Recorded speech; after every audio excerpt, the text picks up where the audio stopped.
E aí, higienistas higienizados e prevencionistas prevenidos, tudo bem com vocês? Eu sou o Eduardo e quero convidar vocês a resolver mais uma prova da área de segurança do trabalho. E quando eu digo isso, claro, eu me refiro à parte específica da segurança do trabalho. Se tu chegou nesse vídeo agora e não viu os demais, eu te convido a dar uma olhada nos outros vídeos e nas outras playlists que a gente tem aqui no canal Segurança do Trabalho Descomplicada. Pode ser que tenha alguma coisa que seja útil para ti, ou não. Mas se achar alguma coisa útil, convido então que se inscreva no canal, curta o vídeo, compartilhe, clique no sininho para receber as notificações, que eu pretendo trazer mais vídeos aí para que realmente a gente possa trocar uma experiência legal e bacana esse tema aí de segurança do trabalho. Então, sem mais enredo, vamos descomplicar mais uma prova aí. Falou!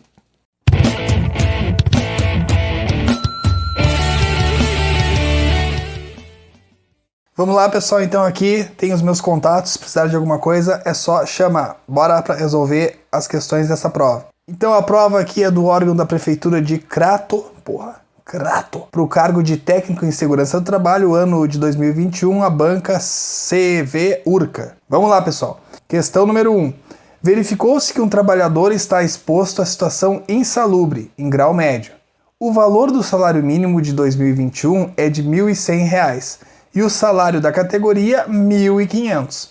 O valor do adicional de insalubridade neste caso será de... Aqui a banca não colocou, mas a gente está, como a gente está falando em insalubridade aqui, né, em atividade insalubre, a gente está abordando diretamente a NR15. Quando fala aqui em salário mínimo, uma outra informação que a banca não colocou, mas assim, quando a gente calcula a insalubridade, ela, na verdade, ela é calculada em cima do salário mínimo regional. Aqui ela só colocou, salário mínimo de 2021 é de 1.100. Tá, mas e aí? Precisa saber quanto que é o salário mínimo regional, porque a NR15 diz que a insalubridade é calculada em cima do salário mínimo regional. Tô falando isso, repetindo bastante, porque o pessoal às vezes cai em questão, diz que é em cima do salário mínimo nacional, mas não é.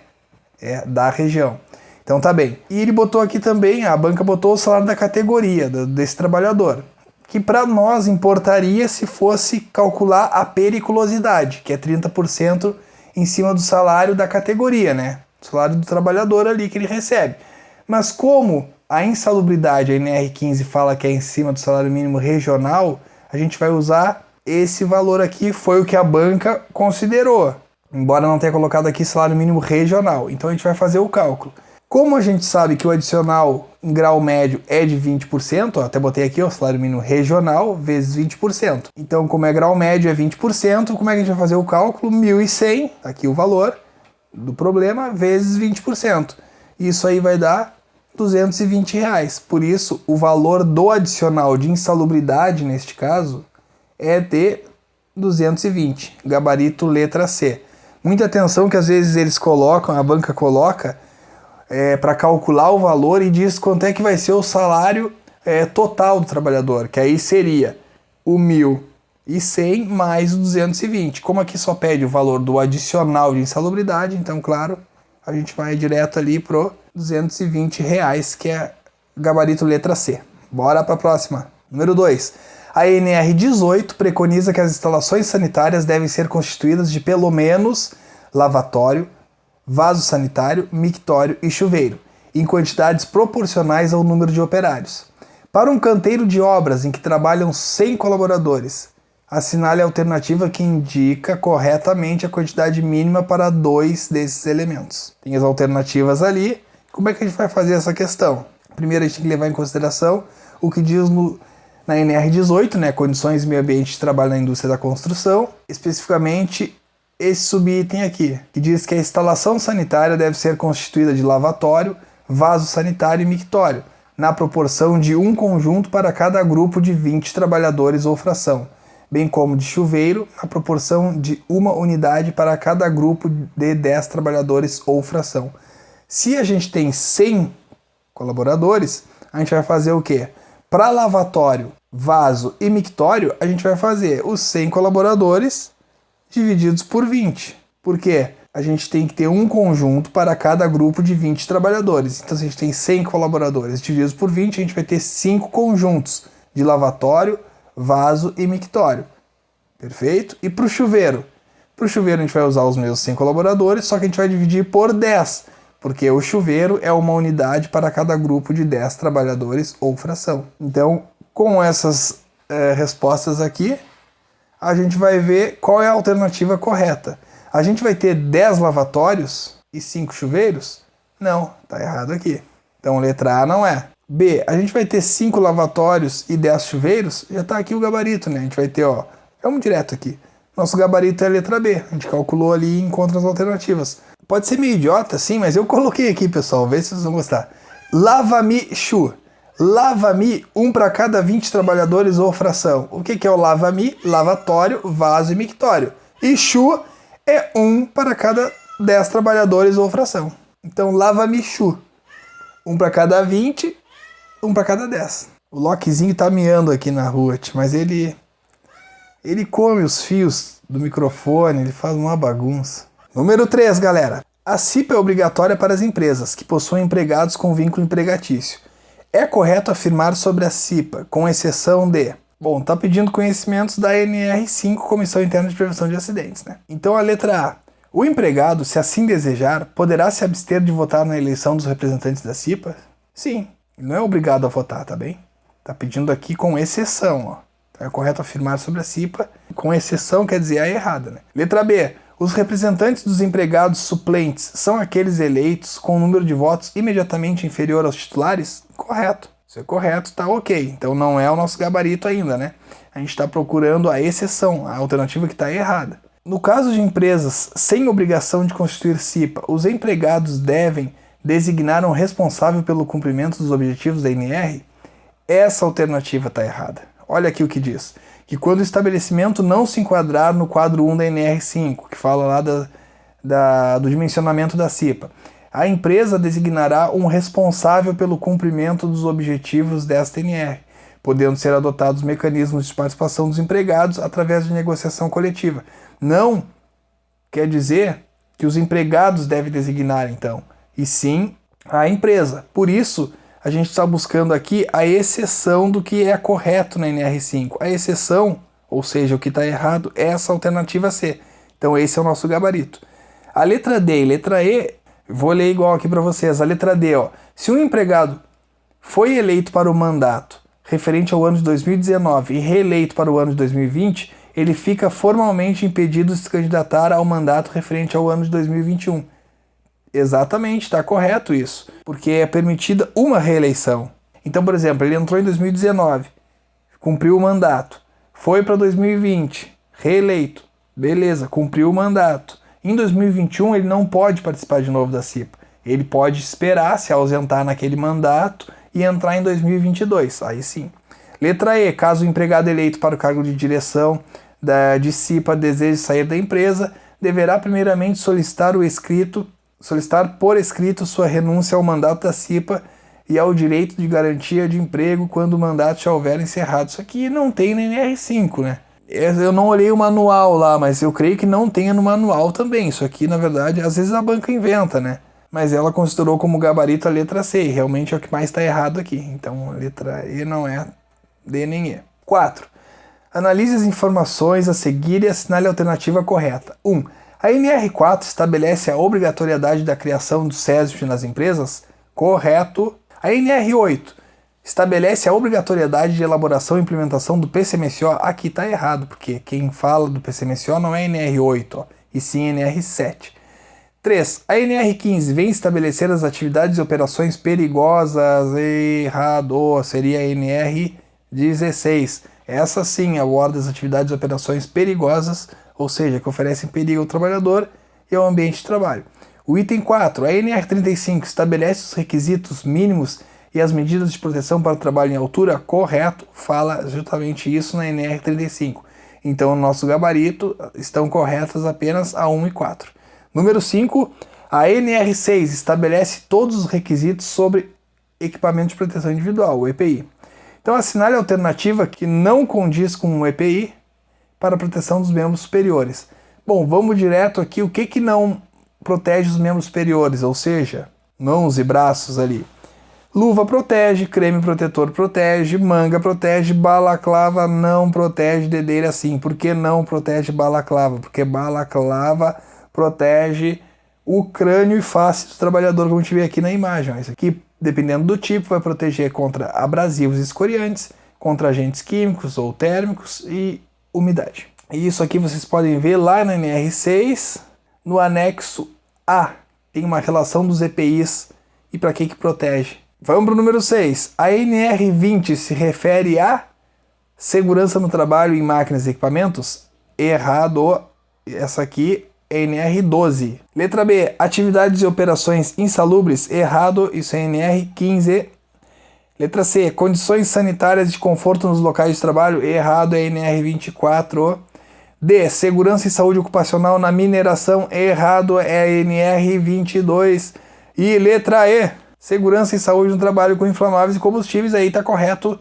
A NR20 se refere justamente a isso aí. Então, nosso gabarito é a letra E. Número 7. Nas atividades de processamento eletrônico de dados, deve-se, salvo o disposto em convenções e acordos coletivos do trabalho, atender às seguintes observações, exceto...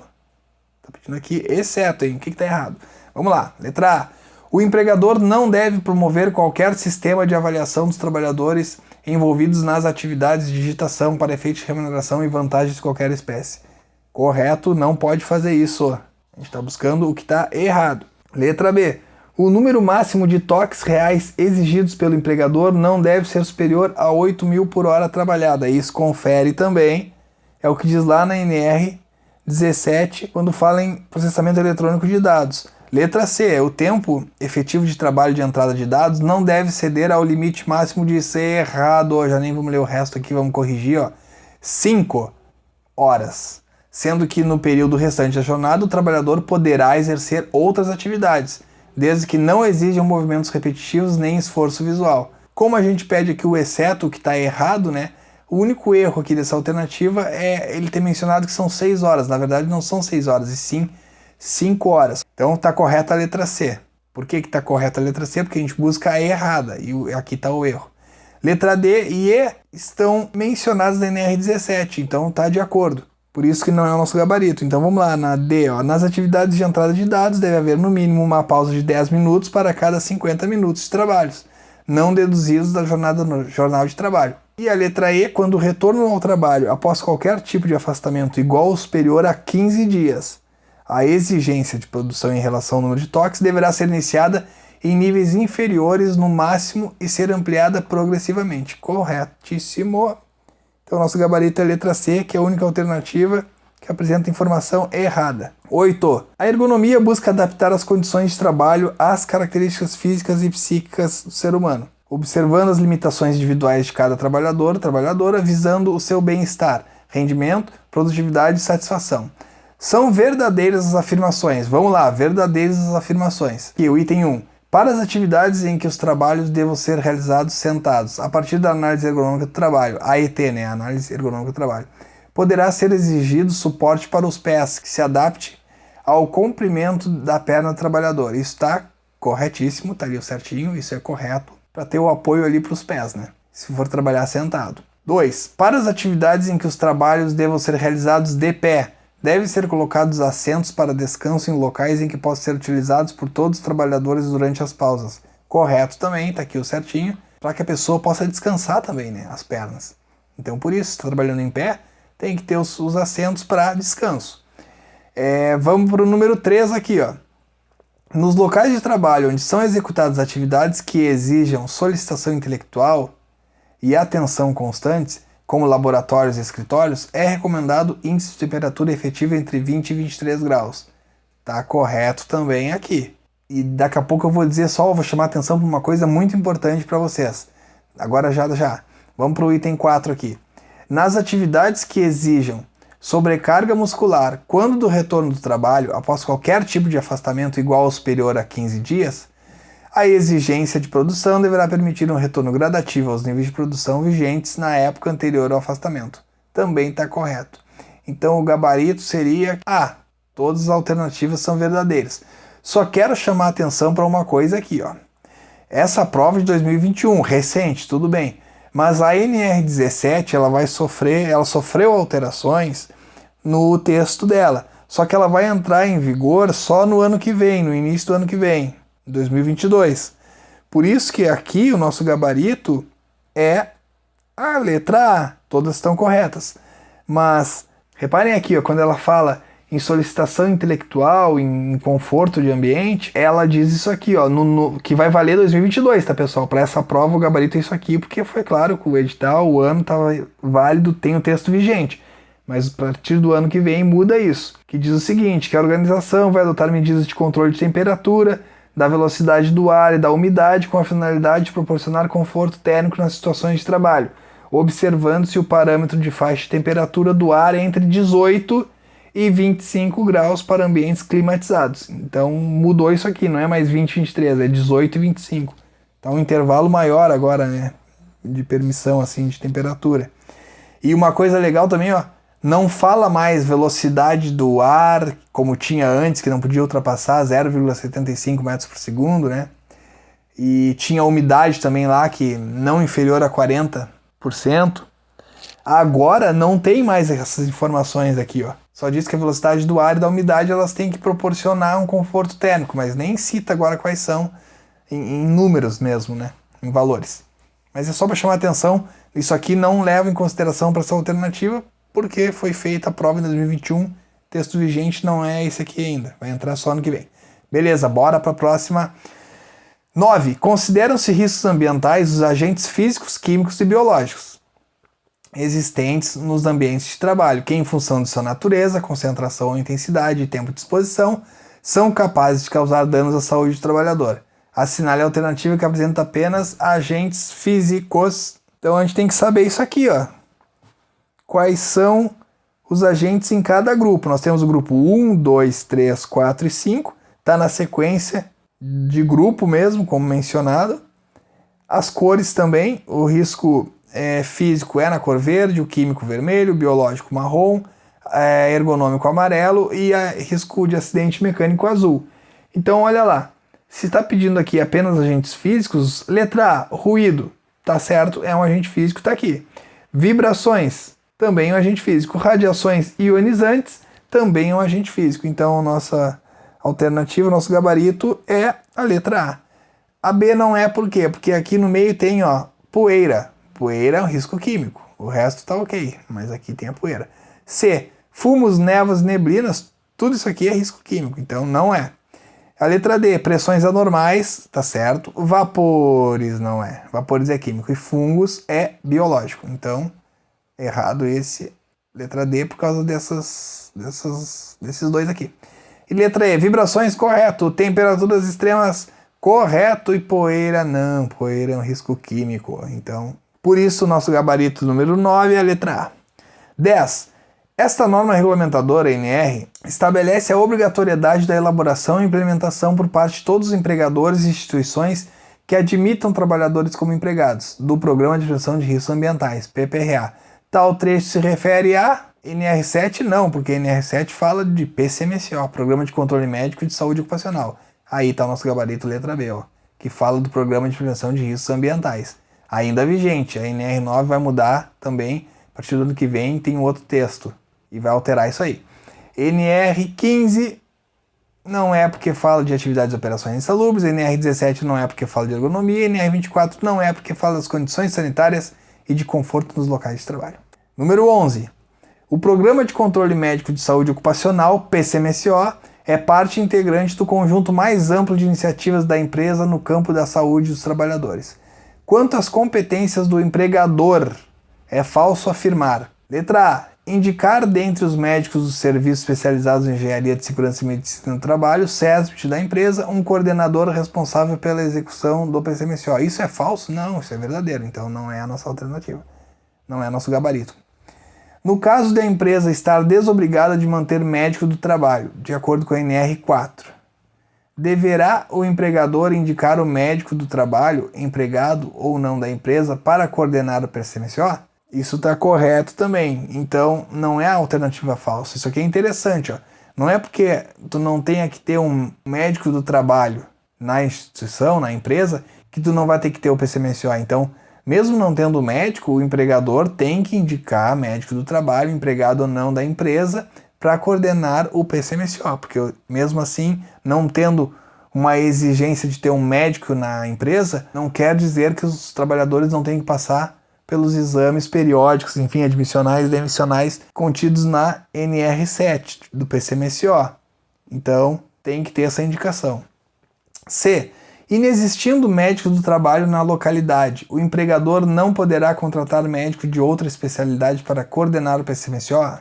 Falso, não tem esse não aqui. Então esse é o nosso gabarito, porque isso aqui está falso. Porque na verdade a NR diz que sim, inexistindo médico do trabalho na localidade, o empregador poderá contratar médico de outra especialidade para coordenar o PCMSO. Então gabarito letra C. A letra D, garantir a elaboração e efetiva implementação do PCMSO, bem como zelar pela sua eficácia. Isso está correto, né? Isso aí não é uma alternativa falsa. Isso é correto, tem que se fazer isso. Tem que garantir a elaboração e efetiva implementação do PCMSO. E E, custear sem ônus para o empregado todos os procedimentos relacionados ao PCMSO. Isso está correto também, não é uma alternativa falsa. Porque tem que custear sem ônus. Não pode cobrar do empregado, por exemplo, o valor do ASO lá que ele realiza.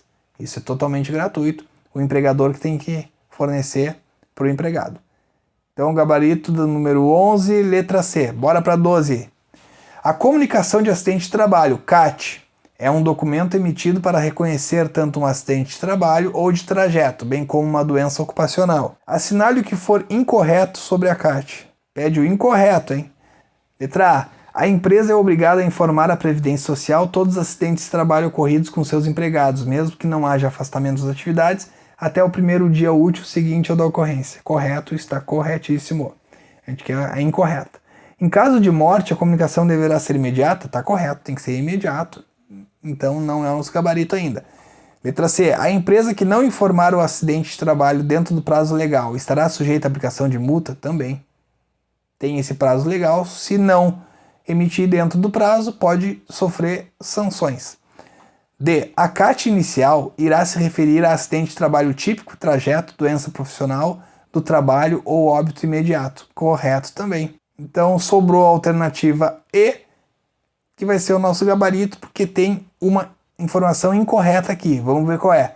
Se a empresa não fizer o registro da CAT, o próprio trabalhador poderá efetivar o registro junto à Previdência Social. Até aí está correto.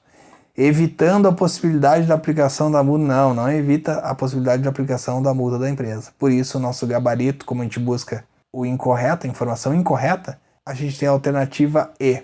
Vamos para 13. Em uma empresa com 100 funcionários, trabalhando 200 horas mês cada um, ocorreu em determinado mês 3 acidentes de trabalho, sendo que um deles resultou em perda de visão de um olho, 1.800 dias debitados, e os outros 2 em 4 e 6 dias de afastamento. A taxa de gravidade calculada é de... Então, para a gente calcular isso aqui, a gente tem que ter um conhecimento da norma brasileira regulamentadora 14.280, que fala do cadastro de acidentes do trabalho. Especificamente lá no item 3.6.2 diz que a taxa de gravidade é calculada assim, ela deve ser expressa em números inteiros e calculada pela seguinte expressão: o G, que é a taxa de gravidade, o T, que é o tempo computado, aqui já deu um exemplo aqui de tempo computado, 1.800 dias, vezes 1 milhão, tudo isso divididos por o H, que representa horas homem de exposição ao risco. Tá bem, então vamos por partes aqui. Primeiro a gente vai calcular a horas homem de exposição ao risco, que é o H. Como é que a gente vai fazer? A gente tem 100 funcionários, trabalhando 200 horas mês, então a gente vai ter 100 vezes 200, 20 mil. Então o H, 20 mil. Passo 2, verificar quantos dias foram debitados. A gente tem aqui esse acidente da perda de visão de um olho que debitou 1.800 dias. Isso aqui também, pessoal. Se perdeu um olho, perdeu uma mão, um dedo, cada perda que existe aqui tem uma tabela na SNBR que diz o número de dias debitados, referente a cada lesão ali. Então aqui o enunciado já nos deu, né, que a perda de visão de um olho é debitado 1.800 dias. Tá bem. E os outros 2, como foram 3 acidentes, os outros 2 acidentes acarretaram em quê? 4 e 6 dias de afastamento. Então esse tempo aqui, quando é debitado, é tudo que gerou afastamento. Então aqui foram 1.800 dias, ó, mais 4 dias de afastamento, mais 6 dias de afastamento. Então a gente tem 1.810 o tempo computado de afastamento. Então agora sim a gente aplica, para calcular a taxa de gravidade, essa fórmula, que ficou o seguinte: o T, como a gente já viu aqui, 1.810 vezes 1 milhão, que já é da fórmula, né? Divididos por 20.000, que é horas homem de exposição ao risco, que está aqui. A gente chegou no resultado 90,5. Então, o nosso gabarito, letra D. Então, bora para o 14. Para uma empresa que possui em seu quadro de funcionários 30 operários, sendo que 10 trabalham 200 horas por mês, 15 trabalham 182 horas por mês e 5 trabalham 160 horas por mês, o valor do cálculo de horas homem de exposição ao risco será de novo, cobrou aqui a NBR 14.280, que só pede, na verdade, aqui para calcular horas homem de exposição. Então ficou mais fácil que a alternativa 3, do que a questão 13 que a gente fez agora, né? Então como é que a gente vai fazer aqui, ó? Repara que a gente tem aqui no enunciado dizendo que são 10 trabalhadores que trabalham 200 horas por mês, mais 15 que trabalham 182 horas por mês, mais 5 que trabalham 160 horas por mês. Aí já está ali o gabarito, 5.530. Então a nossa alternativa do número 14, letra B, ok? Bem tranquila. E a última questão, eu acho que a banca botou errado aqui, ó, porque eu acho que ela queria falar 14.280 mesmo, porque essas informações aqui estão presentes na NBR 14.280, essa aqui nem existe, essa NBR. Então vamos lá. Por isso que eu deixei já aqui, ó. Será que essa aqui ela quis? Eu acho que era isso, só teve um erro de digitação ali em cima. Então, segundo as definições constantes na NBR 14.280, analise as alternativas, as assertivas, e assinale a alternativa correta. O item 1. Acidente pessoal. Acidente cuja caracterização independe de existir acidentado, não podendo ser considerado como causador direto da lesão pessoal. Isso está certo ou errado? Errado! Olha ali o que diz lá no item 2.5. O acidente pessoal é aquele cuja caracterização depende de existir acidentado, sim. E aqui está dizendo que não. Item 2. Doença profissional.